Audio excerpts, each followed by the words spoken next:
이 아침 우리에게 주시는 하나님의 말씀 에스겔서 38장입니다.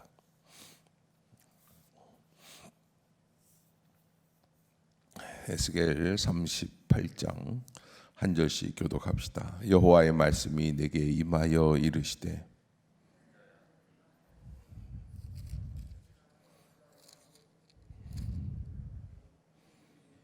이르기를 주 여호와께서 이같이 말씀하시기를 로스와 메섹과 두발 왕고가 내가 너를 대적하여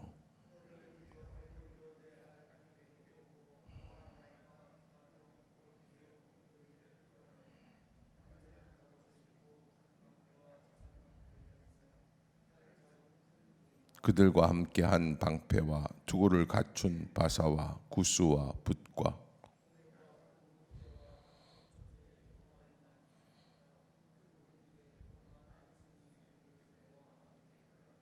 너는 스스로 예비하되 너와 내게 모인 무리들이 다 스스로 예비하고 너는 그들의 우두머리가 될지어다.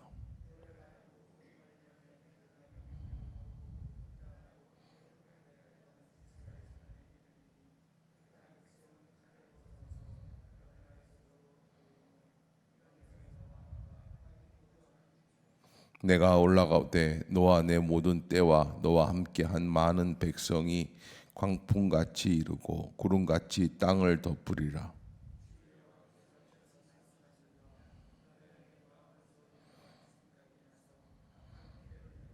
말하기를 내가 평원의 고을들로 올라가리라. 성벽도 없고 문이나 빗장이 없어도 염려 없이 다 평안히 거주하는 백성에게 나아가서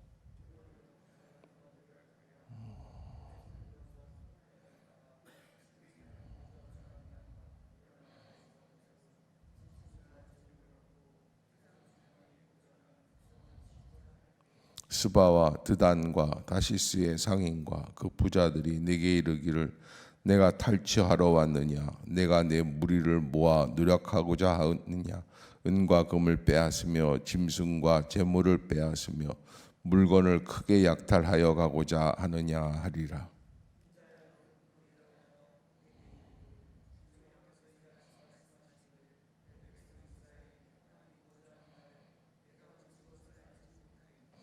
네가 내 고국 땅 북쪽 끝에서 많은 백성 곧 다 말을 탄 무리와 능한 군대와 함께 오되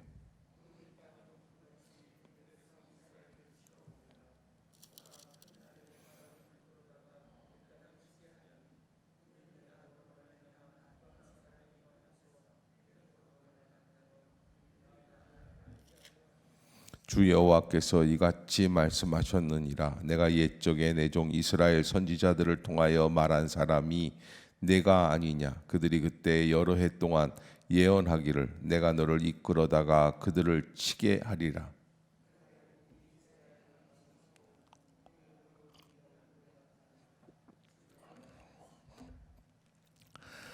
내가 질투와 맹렬한 노여움으로 말하였거니와 그날에 큰 지진이 이스라엘 땅에 일어나서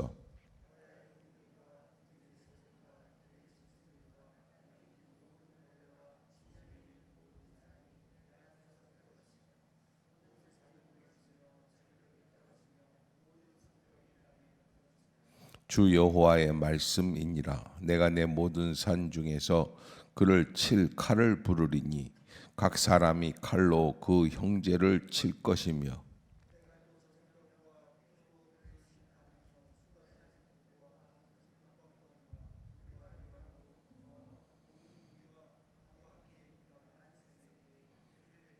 함께 봅시다.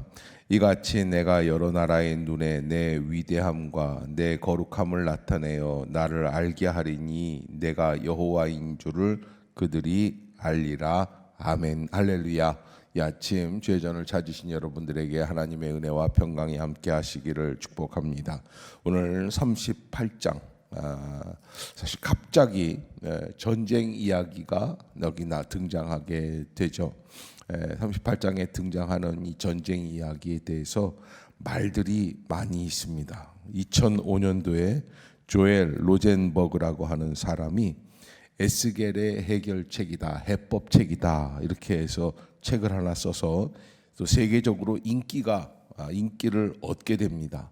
상상력을 발휘하게 되는데 러시아가 앞으로 이 푸틴 대통령이 독재 국가를 만든다고 해요. 그래서 이란과 연합을 하게 되고 그래서 그 이란과 연합한 세력들을 통해서 이스라엘과 전쟁을 하게 된다고 해요. 그러면 이 이스라엘은 누구의 대리인이 되냐면 미국의 대리인이 되어서 그 미국의 대리인으로서 핵전쟁을 하게 되고 그 지구가 핵으로 멸망하기 직전에 하나님이 개입하시고 러시아와 연합군이 패망하게 된다라고 하는 가상 시나리오 소설입니다. 에스겔 38장 또 내일 보게 될 39장을 근거로 한 소설이죠. 그런데 이것이 소설에 불과하지만 많은 사람들이 또 이 38장, 39장을 무엇으로 이해하냐면 바로 종말론이라고 하는 그 틀에 끼어서 마지막 때에 나올 증세라고 하는 것을 믿는다는 거예요.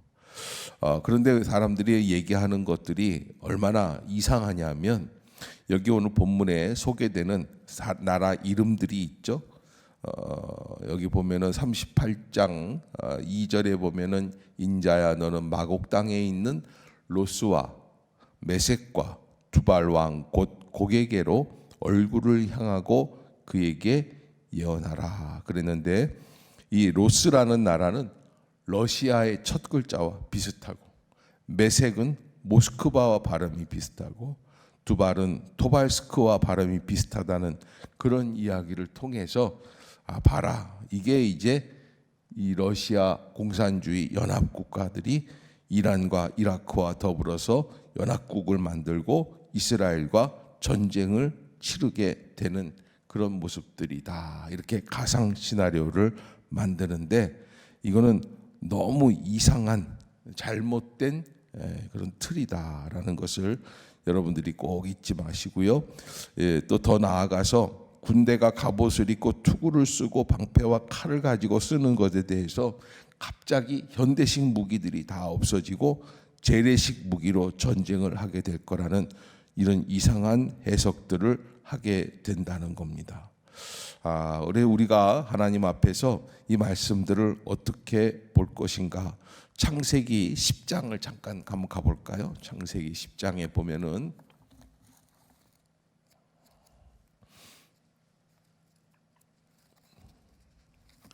하나님께서 노아의 후손들을 이제 홍수 후에 다시 한번 축복을 하시는데 여기 오늘 본문에 보면은 뭐라고 그러냐면 셈이라고 하는 아들은 하나님이 축복을 해 주세요. 그리고 함과 야벳은 그러지를 못합니다.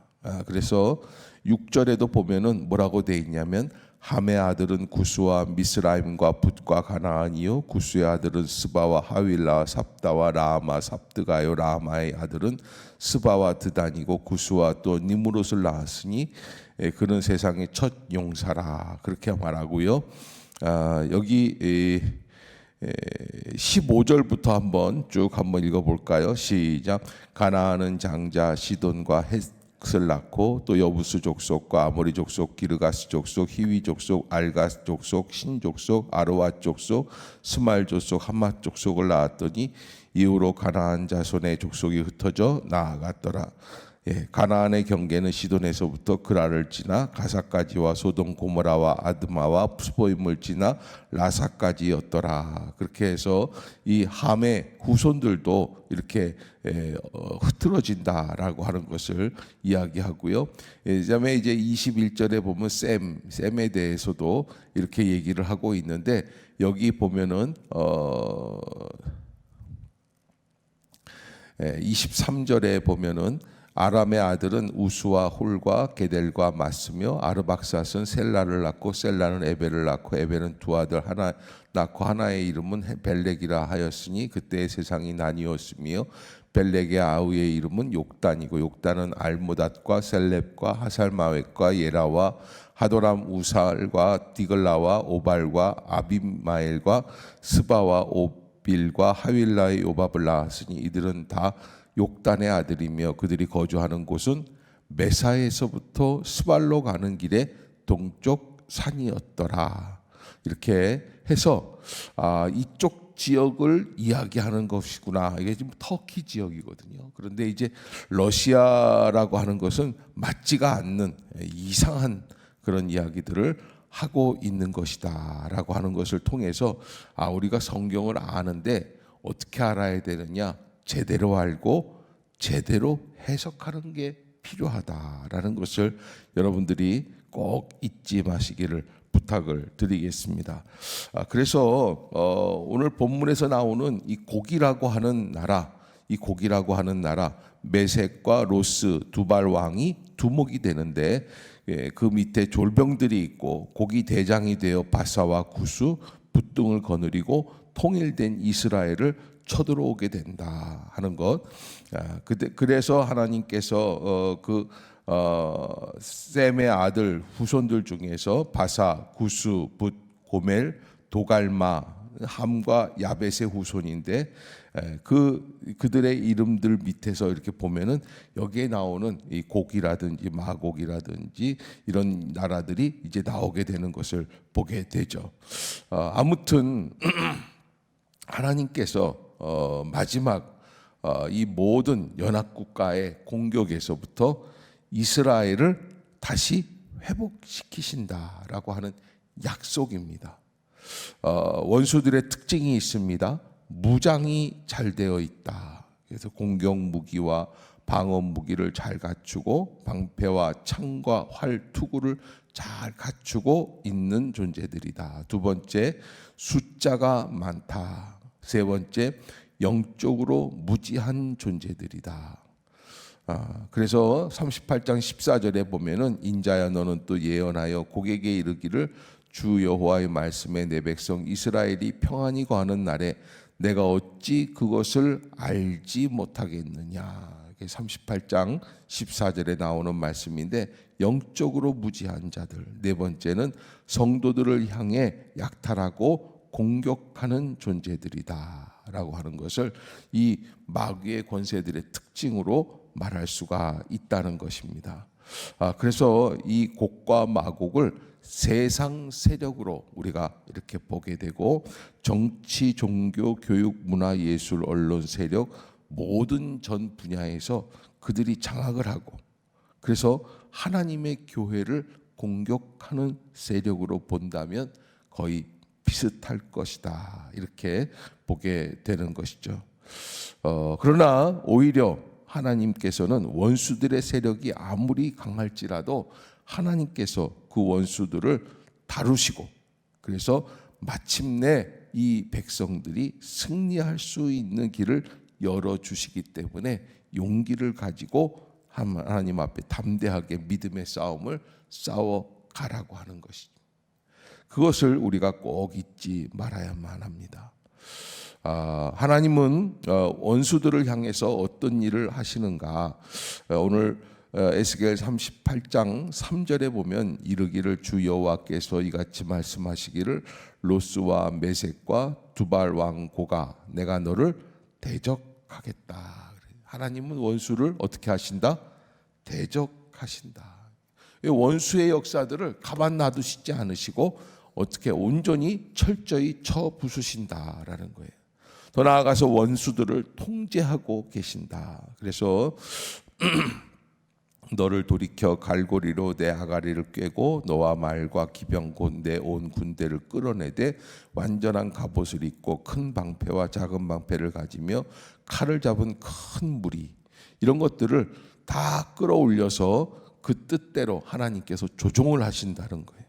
세 번째는 원수들을 향하여 노를 바라신다. 그래서 18절에 보면 나 주 여호와가 말하노라 그날에 곡이 이스라엘 땅을 치러 오면 내 노가 내 얼굴에 나타나리라. 그러니까 여러분 마지막 세대에 하나님께서는 큰 진노를 바라시고 그리고 모든 교회를 공격하는 무리들을 어떻게 하시겠다?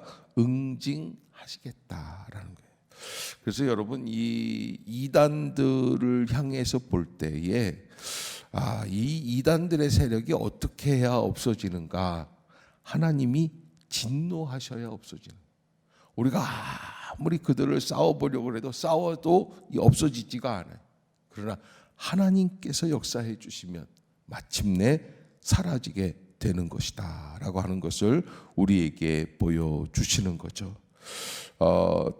하나님께서는 우리에게 이 단순히 바벨론에서 70년을 지내고 그리고 다시 유다 백성으로 돌아가게 되는 그 시간만을 바라보시는 게 아니라 이 모든 일을 통해서 마침내 하나님의 종국적인 영적 전쟁을 바라보고 준비하라는 거예요. 깨어 있어야지 되는 거죠. 제가 늘 말씀드리지만 환난을 당하는 것은 큰 문제가 아니에요.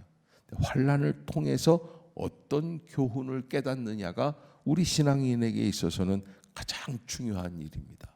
나는 이 환난과 어려움을 통해서 무엇을 깨닫고 있는가? 하나님께서 내게 주시는 음성이 내게 있는가라는 것을 꼭 잊지 말고 하나님 앞에서 깨어있는 믿음의 성도들로 살아나가시는 복된 심령들이 되시기를 주의 이름으로 축복합니다.